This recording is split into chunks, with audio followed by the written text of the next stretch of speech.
Hi everybody, Will Raison here with my 5th edition of Match Memories. What I've decided to do, because we're going through the years quite quick, is to slow it down.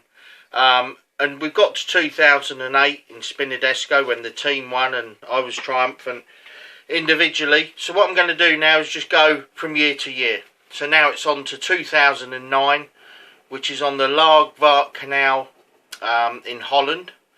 Again, a nice close one, a little bit like Paris, not too far the other side. I think it was about 2.5 hours the other side. It was a venue that we'd heard a little bit about, purely because the Dutch had had their trials on there. And it came apparent that a lot of our English style fishing on canals was going to play a part. Now the team was basically the same. So me and Stevie were travelling together. You had Des and Sean, Alan and Stu. And obviously between us, we'd fished a lot of venues in England. Bloodworm, joker, small fish and bonus fish. And we had been told that there were bream in there. And there had been a feeder match there previous to, I think, the previous year. And there'd been some decent bream caught. So again, it was a case of, you know, we really fancy this. We're on a roll.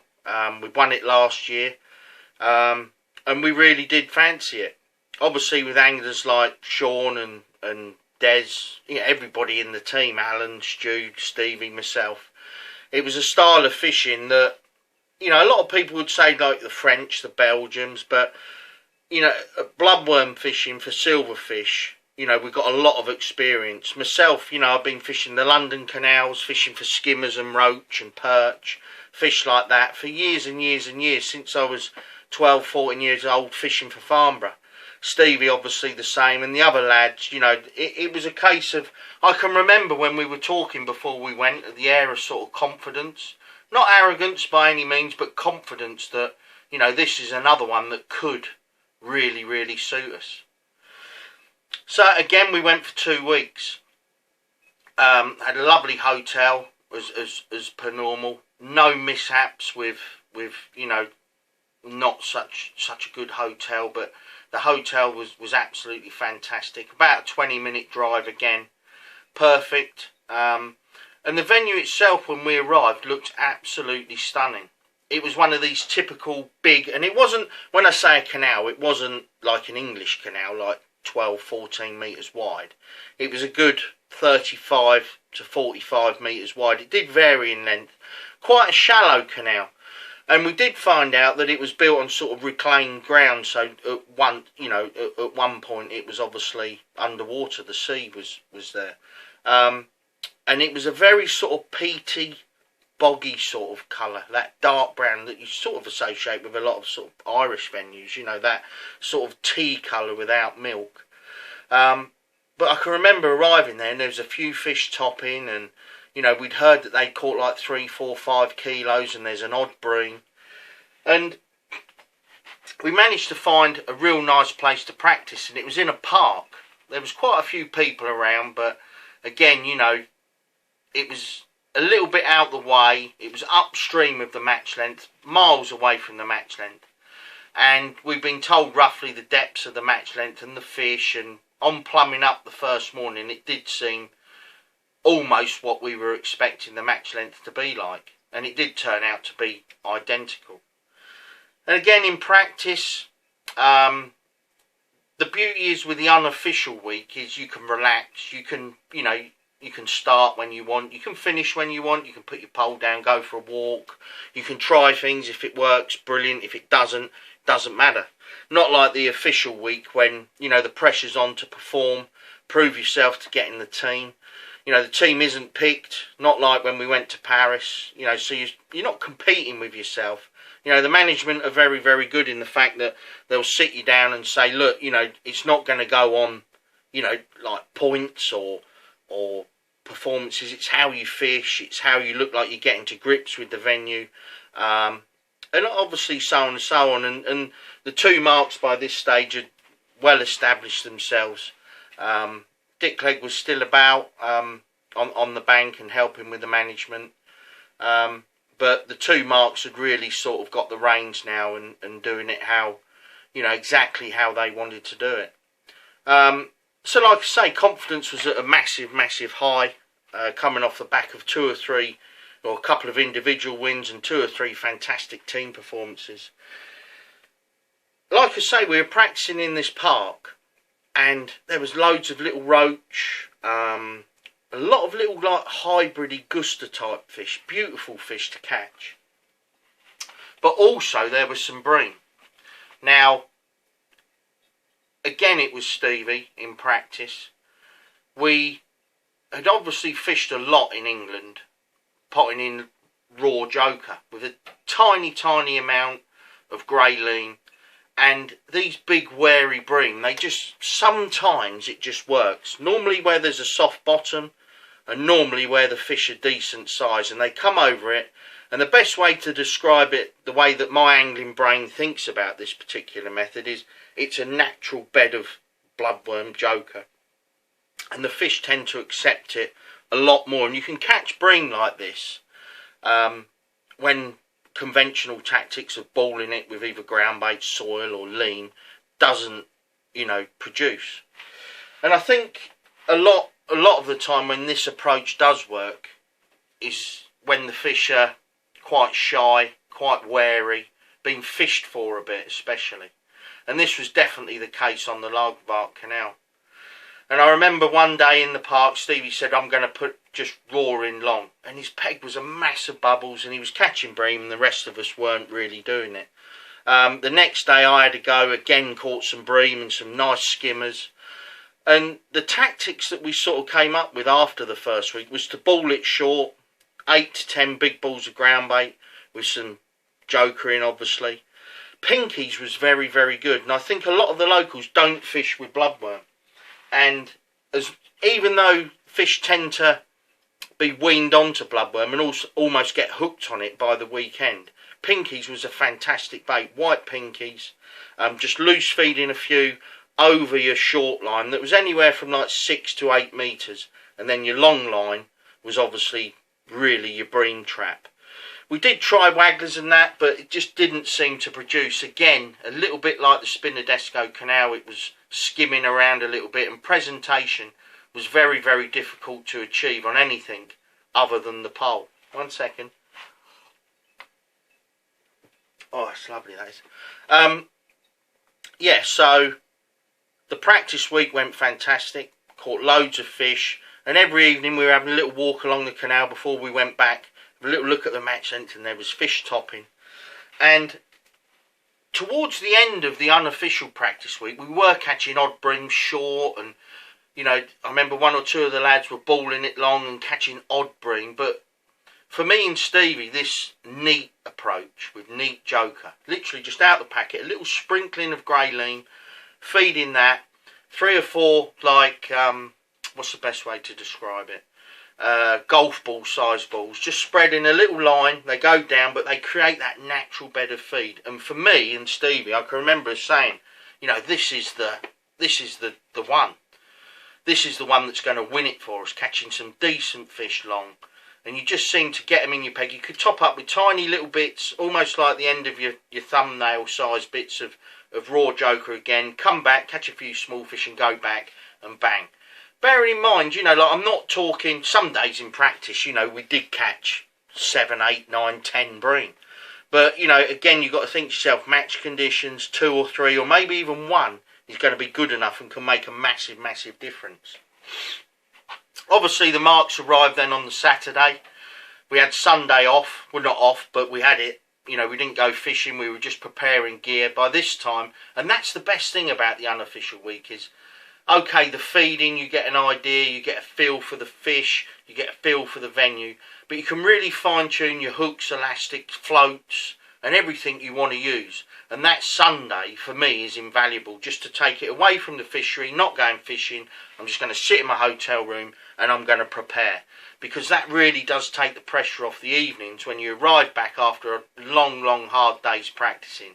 You know, and all you want to do is grab a shower, have a meal, obviously a meeting at night, and then hit the bed just to, you know, get your energy levels back up for the next day. Because, you know, physically it can be quite draining, but mentally as well, you need to have your rest and you need to be prepared for the next day. Now, I can remember the meeting on the Sunday like it was yesterday. And the two marks are fantastic. You know, they will tell you to do things. They will tell you to, you know, we want you to do this and we want you to try that. But I remember on the meeting on the Sunday night, they said, right, you know, what do you want to do? And they went round the room. And I can remember Stevie saying, well, I want to fish, you know, I can't remember who exactly, but a couple of them wanted to ball it along with Liam and make a cloud. And Stevie said, well, I just want to feed 2 or 3 balls of neat joker, blah, blah, blah, blah, blah. And I basically said the same. You know, I was sold on it. I spoke to you before in these match memories about confidence. And, you know, when your confidence levels are up in a pressure environment, it's a fantastic feeling that you've got an edge, that you think you know little things. And anyway, so Monday rolled round, and basically me and Stevie on the long pole are just putting in raw joker, and everyone else is doing what they want to do, putting it in ground bait, lean, soil, whatever they want to do. And I remember it because we drew right down the bottom of the match length. It would have either been A or E section, so the furthest away from where we practiced. It's quite narrow there, probably 30-35 metres wide. And it's actually where Alan drew on the second day of the World Championships. And we've all started short, and there's not that many little fish, and it's like, blimey, you know, this, and you're looking either side, and it's like, well, this isn't anything like where we, you know, what we thought. But again, what you've got to bear in mind is these venues normally, 9 times out of 10, they get better and better and better. And what you sometimes find, especially on a bloodworm venue, is there'll be a little bit of a lull around Thursday. Sometimes Thursday isn't that good, and Friday can be a bit difficult. And then normally the weekend's good. But on that Monday, me and Stevie were first and second, with bream and skimmers on the long pole. Again, I can't remember the exact weights. I'm sure Stevie just beat me. I think he had about 7.5 kilo, and I had just under 7 kilo. And none of the other lads caught any bream. I think Sean had one, but I've got a feeling it was foul because I can remember him playing it for what seemed like eternity, but he got it in, I'm sure. So immediately it was like, whoa. And it wasn't only what me and Stevie needed to get our confidence to that next level, but I think it's what the other lads needed to sort of see in the match environment, just how, and you know, when you've got anglers of the experience of Alan Scott on and Des and that on the bank, you know, they don't have to see it twice. And then the next day, we obviously all wanted to do it. And this is where, when you're in that environment, you have to be very careful. Now, you've got people with cameras, binoculars, you've got people videoing you. And I remember on the Tuesday, a couple of us did it. Me and Stevie didn't. I can't exactly remember what we caught, other than the fact that I know that the lads that did it were first and second again. Got bream in their pegs when no one else did. Now on the Wednesday, rewind a little bit. On the Tuesday evening, I can remember at the meeting as saying, look, we need to be careful. Because it stands out like a sore thumb. You know, everybody's poles at 13 metres. They're all throwing loads of bait in, and we're potting in 3 little balls. Stands out like a sore thumb. We've got to be very, very careful. And on the Wednesday, I remember only one of us did it. And again, every time we went long, it was just fizzing like mad and just hook bream. You know, I'm sure it was Stuart that did it.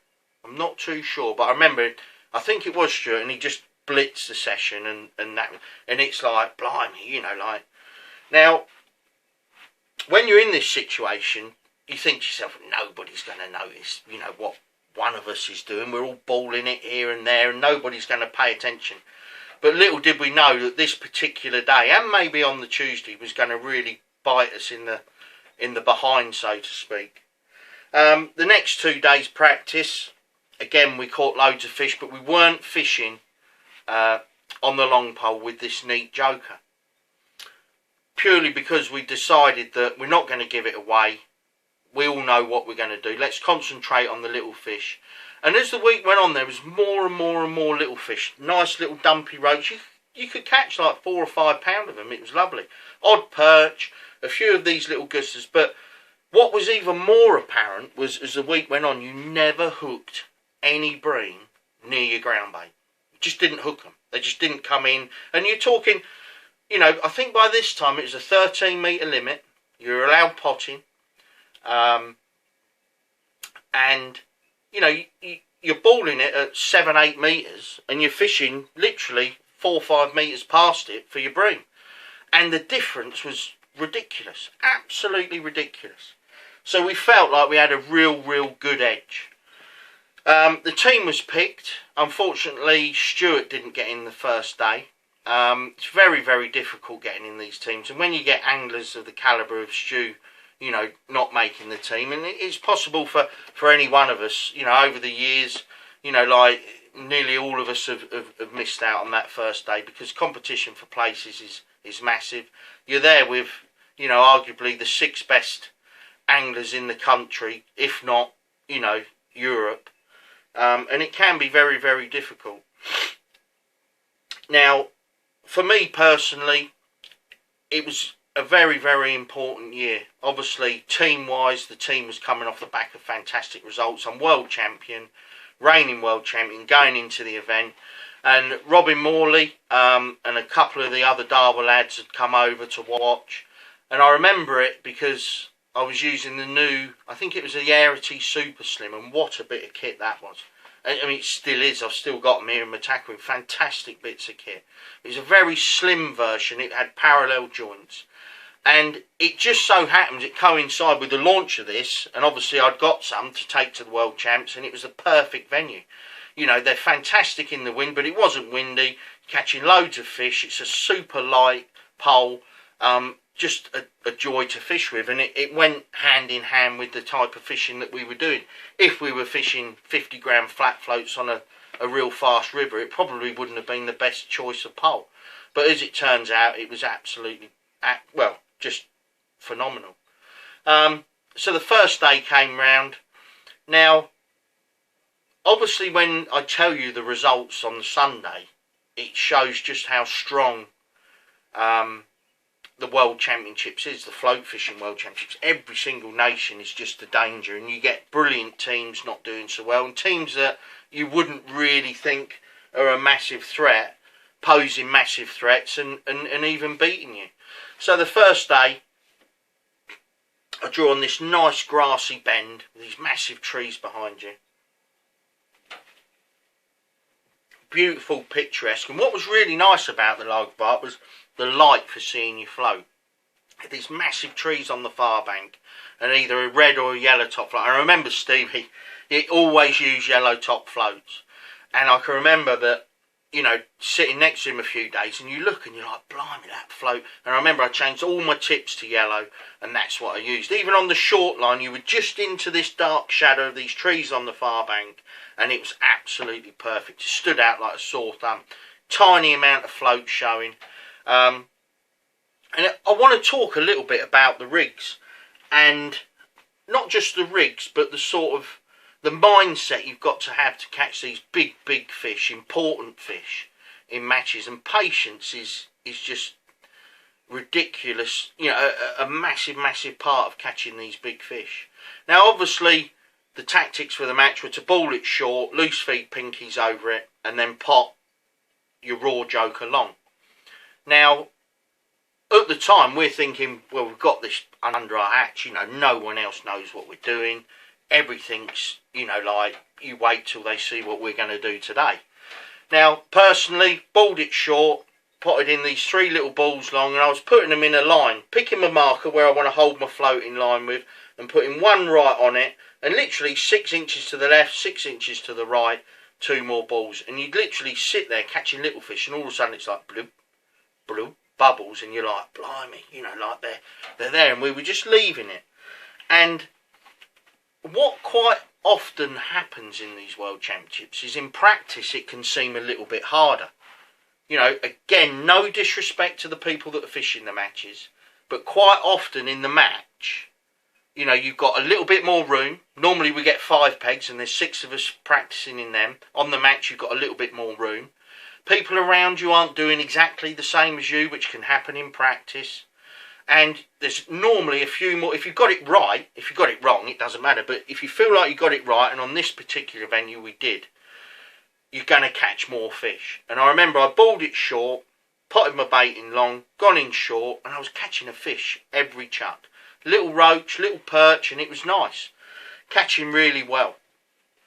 Again, 3-hour match. I think it was about the next year that it changed to 4 hours, or the year after. I'm not 100% sure, but I'm adamant it was still 3 hours. And after about an hour, I've looked up and I'm like, was that a bubble? And it's like, oh my God, and it's like bloop, bloop, going along in a line. It's like, right, here we go. And I remember my dad was behind me. Robin Morley was there, like I say.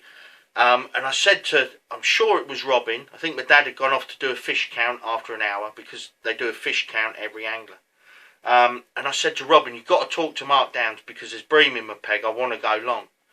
And the message came back, look, if you're catching, just, keep on. And I'm like, I'd established myself in the world team by now. And I'm like, if I can catch a bream, I'm going to be sat here like I was in Paris the second day. Like, well, not a worry in the world, just here we go. And the message came down, if you're catching little fish, keep on. There's no bream showing, blah, blah, blah.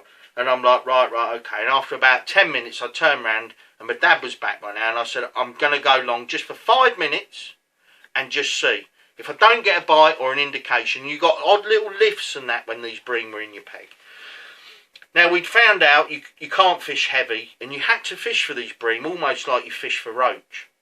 2 or 3 inches of line on the bottom, 0.8 and a 20 or an 18. I actually used the Census black nickel hooks then. 0.8 double strength, 5 elastic. And I went long, put it again in my front rest, and I sat there, float settled nicely, and it's lifted. Gone back down. I was like, oh my God. And these bream, they're not, you get an odd skimmer, but they're really like 3.5 to 5 pound fish. And I've sat there and it's gone, ooh, 3 or 4 little tiny bloodworms on this hook, a nice solid strike, and the result was about 3 metres of number 5 elastic all over the canal.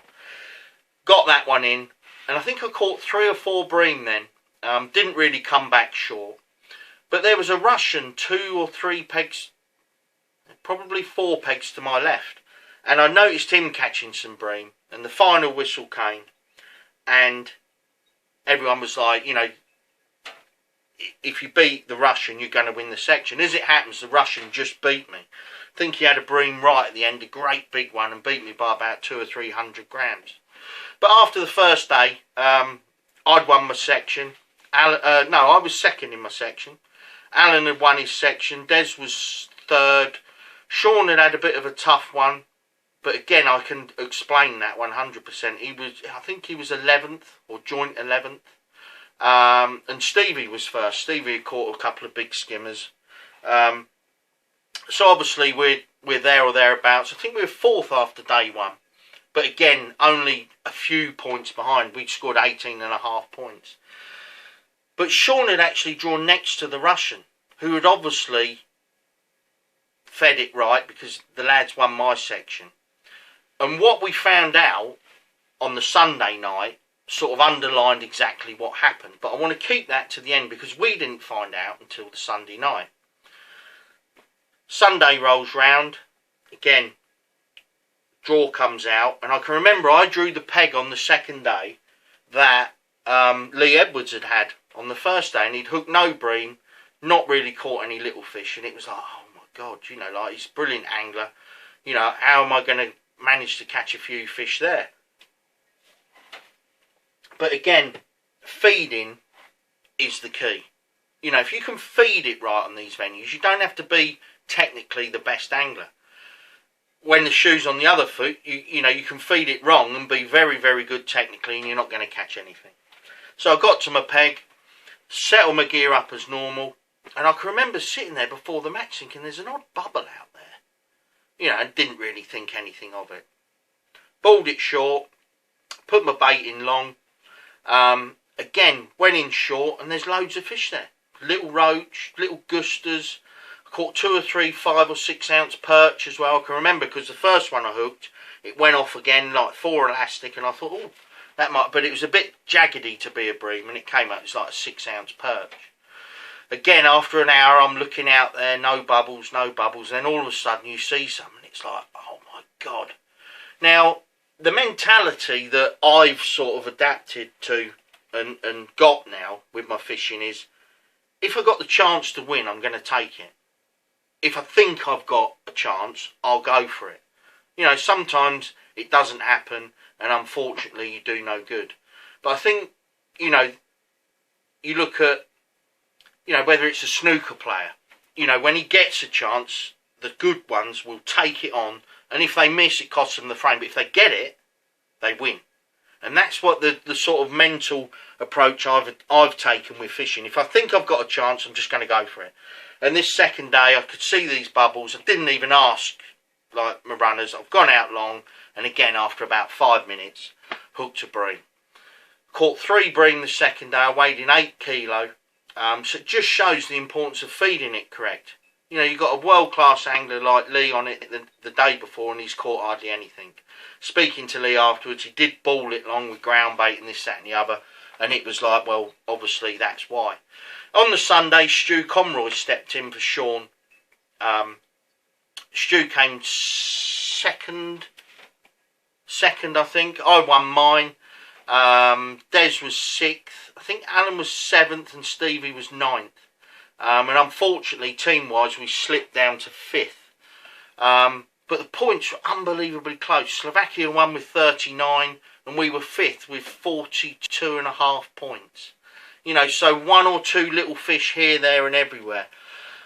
Personally, I came 2nd overall, so just missed out on winning the World Championships again.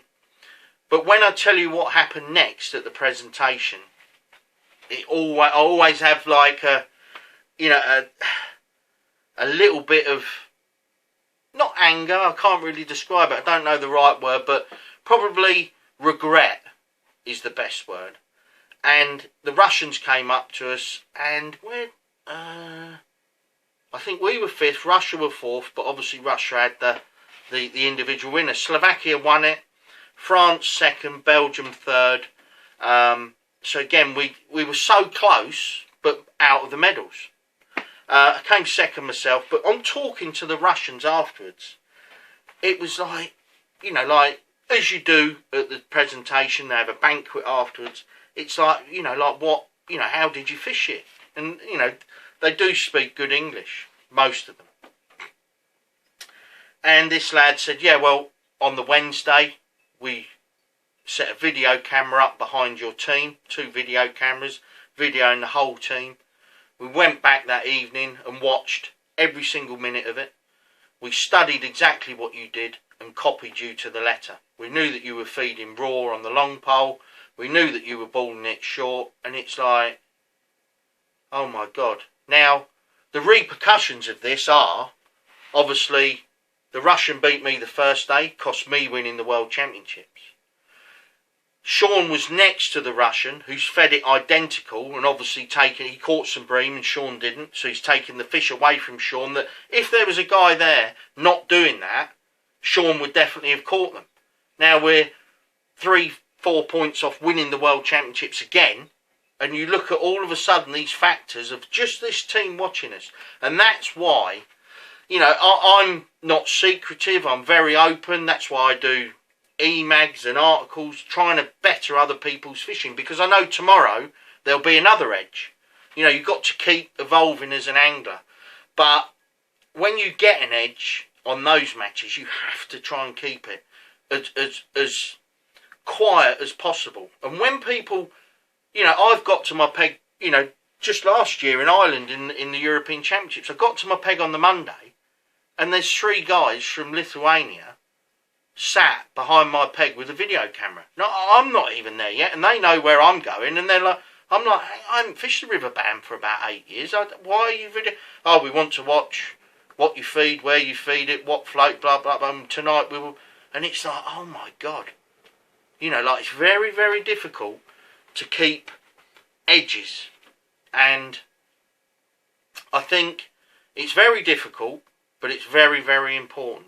And it's something that, you know, we learned from, and we try even harder now, you know, because there's so many people on the bank watching, gleaning information. And I've done it myself in the past. I've been to venues where I'm like, oh, pulling my hair out. Well, not that I've got any hair at the moment, but pulling my hair out, trying to rack my brain. Why are they catching and I'm not? You go and watch them and you're like, I know why. You go back and do it, and you even beat those anglers just by copying them, just by watching them.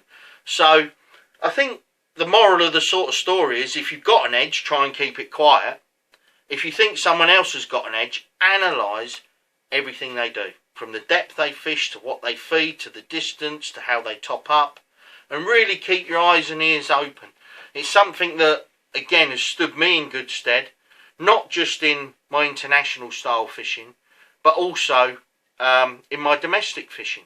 You know, I remember the first year I won the Fishermania International individually. Again, I was paired with Alan. We were struggling, we were well down, and I'd noticed one of these lads in a match. He was fishing in the edge or towards the edge, and he's catching carp, and no one else is catching them. I went down at the end. I said, can I have a little look at your rig? And he's like, you want to look at my rig? I'm like, yeah. Wasn't interested in the rig. I was interested in the depth of water he was fishing in. And it was 28.5 inches. I fished in that, caught 12 big carp in the last hour and a bit, and me and Alan won it for the England team. Absolutely fantastic. But like I say about edges, and I just want to end this one a little bit different with just a little bit of advice. 1 second. When I talk about edges and I talk about, you know, it's important in fishing to have a good memory. It's important to have edges. But it's also important that when you fish a lot of big matches, like a lot of us do, you're on the Kennet and Avon Canal Saturday, on the Gloucester Canal Sunday, down at White Acres on Wednesday, and then up at, I don't know, Woosborough Reservoir. And it's very difficult to remember everything. And one thing I started doing back 1998 was making notes. And you can see here, the first one is a slider rig that John Desgay showed me. And I've got all the measurements, everything written down. But if I go to the back of the book, you can actually see the sort of index. And I've got John Desch slider rig, Czech Republic, but Barston, Spain, the Thorn Canal, Gloucester Canal, the Glebe, the Nene, Lake Valence, Bow Beach. And it goes on and on and on. And I've literally filled it up with information on different venues. Very, very important, but such an advantage. I can look back. For instance, last year, or 2 years ago, I went to Bow Beach, not fished there for a few years, consulted my book, knew what distance to fish out, knew what to do, and went there and won my section. Invaluable. Just a little tip. Definitely start making notes if you don't do it already. Just little things like depth of water to fish in. For instance, I'll just pick a page. So I've opened the page on the River Wye. Now, little things like what pegs, peg 2, chub, peg 4, chub and barbel, blah, blah, blah. But little things like, you know, don't forget a roller with long legs, chest waders, good platform, long keep net, long landing net handle. Little things like that you can go into your tackle room, your garage or your shed or wherever you keep your gear, and you can get everything right, referring to your book. It's an invaluable bit of kit. One of the most important bits of kit, I would say, in my tackle room. So anyway, I just want to end by wishing you all well. Hope you're all keeping safe. I will be doing, like I say, the next one, so 2010. That'll be out probably a week Friday. There's loads of good videos and that about. Keep yourself busy, because hopefully, I know I keep saying it, but it won't be too long and we'll be back out on the bank. Take care, and I'll talk to you soon.